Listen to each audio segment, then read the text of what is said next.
je voudrais pas relire le texte que, que notre frère, tantôt a lu pour nous, notre frère Robert Gosselin. J'aimerais juste faire une courte introduction pour vous dire que les anges sont présents dans toute la Bible, de la Genèse à l'Apocalypse. Les anges sont mentionnés à peu près 300 fois à la fois dans l'Ancien et dans le Nouveau Testament. À tort ou à raison, notre monde évangélique, nous en parlons presque pas, ou bien peu, on parle peu des anges. Ceci s'explique par le fait que l'engouement de certains chrétiens pour le ministère des anges est très dangereux et parfois ça peut conduire à l'idolâtrie. D'ailleurs, c'est une des hérésies, c'est-à-dire des erreurs doctrinales que Paul combattait et quand Paul écrivait aux chrétiens de Colosse. Paul reprochait à ces chrétiens d'accorder une place prépondérante aux anges dans le culte, dans l'accès à des visions et dans l'explication des mystères spirituels. En général, le terme ange, le terme grec qui est traduit par ange, signifie messager. Normalement, ça désigne davantage la fonction plutôt que la nature d'un ange. L'auteur de l'Épître aux Hébreux nous dit que les anges sont des esprits au service de Dieu, envoyés pour exercer un ministère auprès de ceux qui doivent hériter du salut. Là encore, ça nous montre le rôle des anges, plutôt que de nous définir ce qu'est réellement un ange. Je dois vous dire qu'à plus de ces textes, il y en a d'autres que je ne veux pas voir ce soir qui nous parlent soit de la relation ou bien de l'intervention des anges dans l'histoire du salut. Et c'est dans ce contexte qu'on a le Cantique des anges dans Luc chapitre 2, que notre frère a lu tantôt, les versets 8 à 14. Mais ce que j'aimerais voir avec vous autres ce soir, j'aimerais, dans les quelques minutes que nous avons, voir deux grandes vérités. La première, c'est que les anges furent les premiers prédicateurs de l'Évangile dans le Nouveau Testament. La deuxième, c'est que les anges révèlent l'origine divine de l'enfant. Et après, on va avoir quelques petites explications. Voyons premièrement pourquoi j'ai dit que les anges sont les premiers prédicateurs de l'Évangile dans le Nouveau Testament. Il est vrai que le prophète Ésaïe en avait déjà parlé de la bonne nouvelle, ce qu'on traduit par l'Évangile dans Ésaïe 40, verset 9, et dans Ésaïe chapitre 52, le verset 7, Ésaïe chapitre 61, les versets 1 à 3 aussi. Mais la naissance de Jésus constitue la manifestation même de l'Évangile de Dieu. Ceci fait de l'Évangile à la fois un événement et la proclamation de cet événement. Premièrement, je dois vous dire que le verset 10 pourrait être traduit de manière littérale par « Je vous évangélise une grande joie ». Littéralement, on pourrait le traduire ainsi « Je vous évangélise une grande joie ». C'est pour cela que moi, j'ai dit que les anges, dans le Nouveau Testament, sont les premiers prédicateurs de l'Évangile. Normalement, dans le monde gréco-romain, on utilise ce terme de bonne nouvelle pour l'annonce d'une nouvelle importante comme une victoire militaire, une naissance, un anniversaire ou bien un couronnement impérial. Mais les anges l'ont utilisé à propos de la naissance de Jésus pour souligner son importance. En ce sens, l'événement même, quand je dis l'évangile, c'est un événement, l'événement, c'est l'initiative de Dieu qui, par grâce et par amour pour nous, a accompli dans l'histoire sa promesse de salut en nous donnant son Fils Jésus. C'est ça l'événement de l'Évangile. Et c'est quoi la proclamation de l'Évangile? La proclamation de l'Évangile, c'est l'explication, la proclamation et l'explication d'une série d'événements historiques liés à Jésus-Christ. La dimension historique du message montre bien que l'Évangile n'est pas une spéculation intellectuelle. L'Évangile, ce n'est pas une philosophie. L'Évangile, ce n'est pas une idéologie. L'Évangile, ce n'est pas un mythe. L'Évangile, ce n'est pas une forme de sagesse. C'est quoi l'Évangile? C'est que notre Créateur nous aime et ne nous a pas abandonnés à notre triste sort. Par la vie, la mort et la résurrection de son Fils, il a accompli objectivement notre salut. C'est ce que nous dit 1 Corinthiens 15, le verset 3. Quand on parle de l'Évangile, il faut que la vie, la mort, la résurrection de Jésus doit être proclamée, doit être au centre. Parfois, moi, je reprends certains prédicateurs qui disent, oh, tu passes par un mauvais moment, viens à Jésus, Jésus peut te sauver. Tu es malade, viens à Jésus, Jésus peut te guérir. Et après, il me dit que c'est de l'Évangile. J'ai dit non, ça, ce n'est pas l'Évangile. La bonne nouvelle de l'Évangile, c'est que Christ est venu pour payer la dette de nos péchés, pour nous délivrer de l'enfer éternel. C'est ça la bonne nouvelle. Et c'est ça que les anges voulaient dire.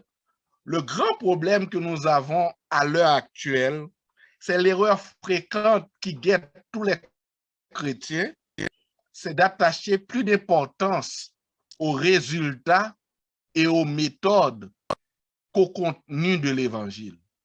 C'est ça le grand problème que nous avons aujourd'hui dans notre monde évangélique. On attache beaucoup plus d'importance aux résultats et aux méthodes qu'au contenu. Le contenu devrait être toujours le même. Dieu, dans la personne de son Fils, a donné sa vie pour le salut du monde. C'est ça le contenu de l'Évangile et c'est ça qu'on doit toujours faire ressortir. C'est pourquoi Paul lui-même dit aux Galates, il y a un seul évangile, il n'y en a pas deux. L'évangile, c'est à la fois l'évangile de Dieu, parce que Dieu en est la source.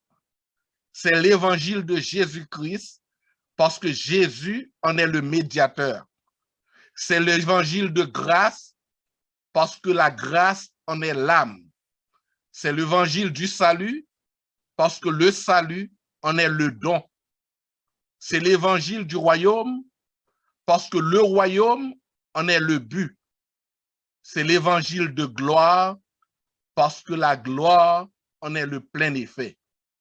C'est ça l'évangile de Jésus-Christ. Et c'est pourquoi les anges ont demandé même aux bergers de ne pas avoir peur, d'être en joie. Et cette joie est destinée pas uniquement aux bergers, ni à Israël. Cette joie est destinée au monde entier, aux hommes du monde entier. D'ailleurs, les anges terminent leur annonce par un concert qui nous dit « Gloire à Dieu dans les lieux très hauts et paix sur la terre parmi les hommes qu'il agrée. » Je dois vous dire qu'au 1er siècle, dans le culte impérial, il y avait toute une chorale pour louer l'empereur Auguste parce que l'empereur Auguste avait amené la paix dans le monde entier. Mais les anges veulent dire aux bergers en cette nuit-là que la vraie paix, c'est Jésus qui l'amène et elle est accessible à tous les hommes. Jésus a non seulement apporté la paix aux individus, mais il est aussi devenu notre paix. Lui qui des deux n'en a fait qu'un seul. Lui qui a renversé le mur de la séparation qui est l'ininitié, selon Éphésiens 2, verset 14. C'est pourquoi les bergers sont invités à passer d'une grande frayeur à une grande joie, car le plus grand événement de l'histoire vient de se produire. Le Sauveur est né. Le Fils de Dieu vient de quitter la splendeur du ciel pour devenir aussi réellement homme que nous-mêmes. Le Verbe éternel est devenu une âme humaine, selon Jean chapitre 1er, verset 14.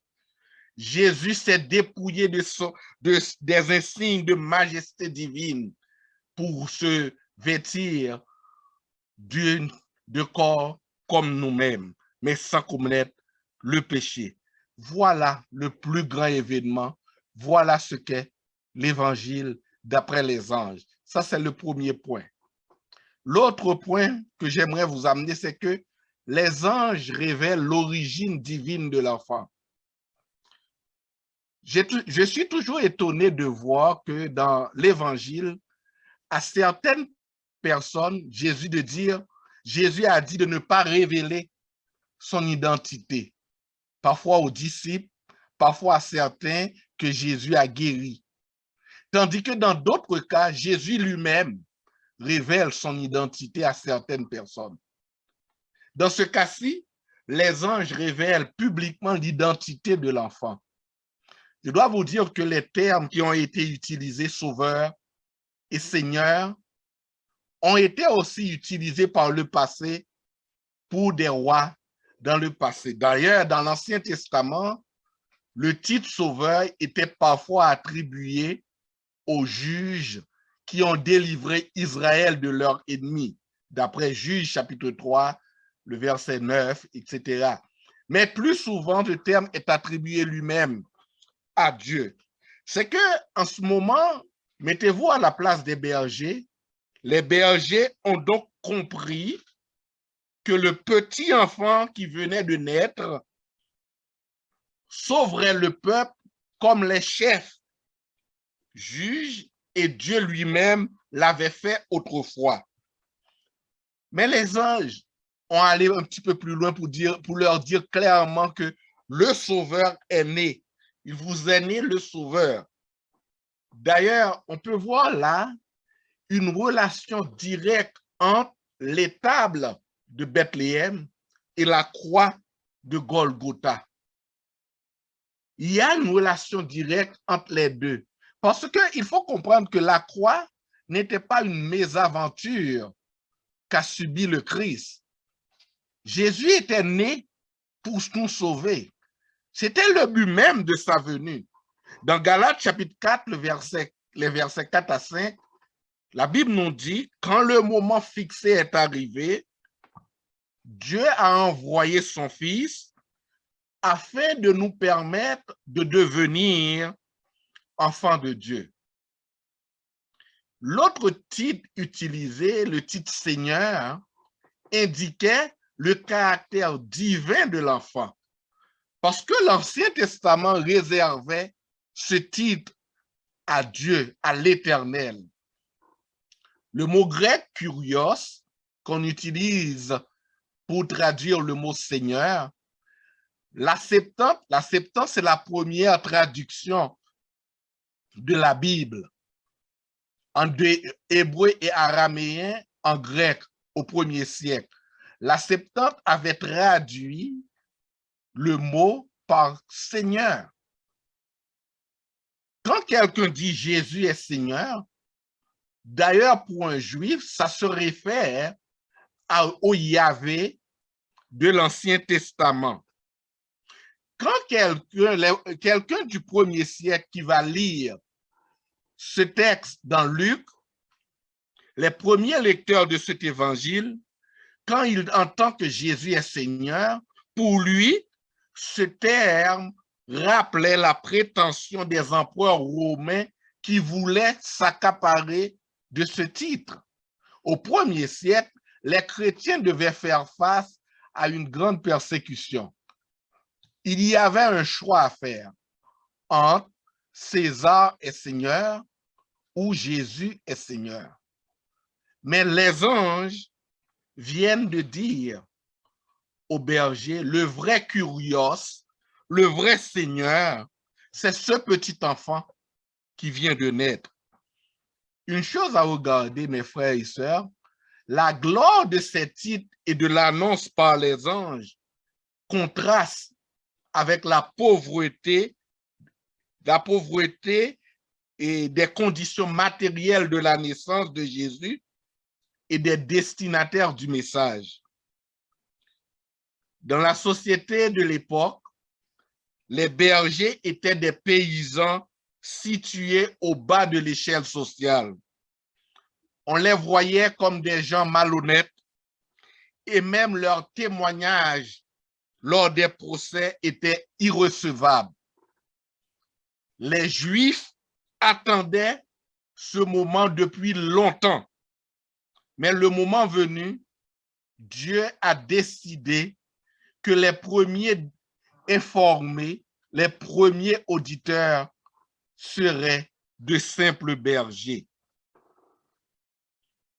Mais une autre chose que j'aimerais vous dire, que ces titres aussi nous montrent la préexistence éternelle de l'enfant, du Christ. Jésus existait avant sa venue sur terre. Jésus existait avant sa venue sur terre. Le prophète Michée dit de lui, et toi Bethléem Ephrata, toi qui es petite parmi les milliers de Juda, de toi sortira pour moi celui qui dominera sur Israël et dont l'origine remonte au lointain passé, au jour d'éternité.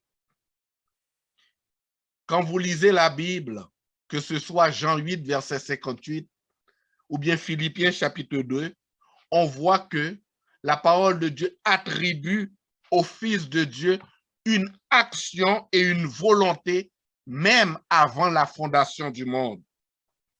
Nul n'est capable d'expliquer comment en Christ, divinité et humanité s'unissent pour n'être qu'un. Nul n'est capable d'expliquer.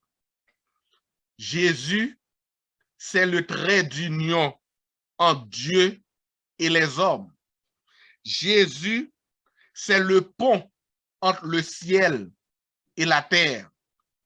Jésus est l'intersection dans le temps de deux droites parallèles.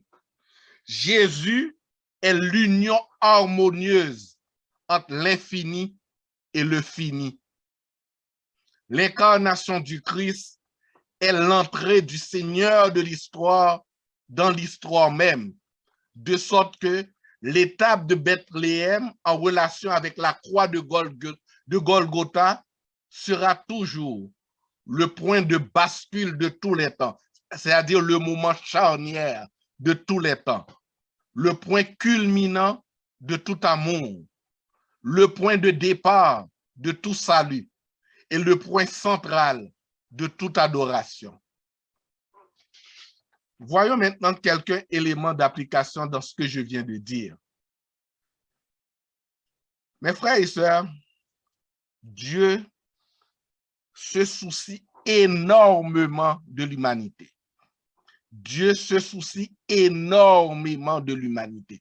Peut-être qu'en ce moment, même vous qui êtes chrétiens, qui m'écoutez, à cause de ce qui se passe, peut-être dans votre vie, peut-être dans le monde, à cause du variant Omicron, à cause du COVID, tous vos plans ont été chamboulés, vous vous demandez où est Dieu. Dieu connaît parfaitement ce dont l'homme et la femme ont besoin, ce dont nous avons besoin.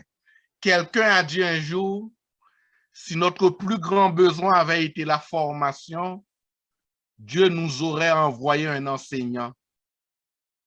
Si notre plus grand besoin avait été la technologie, Dieu nous aurait envoyé un ingénieur. Si notre plus grand besoin avait été l'argent, Dieu nous aurait envoyé un banquier. Si notre plus grand besoin avait été le plaisir, Dieu nous aurait envoyé un comédien. Si notre plus grand besoin avait été la santé, Dieu nous aurait envoyé un médecin. Mais notre plus grand besoin était le pardon.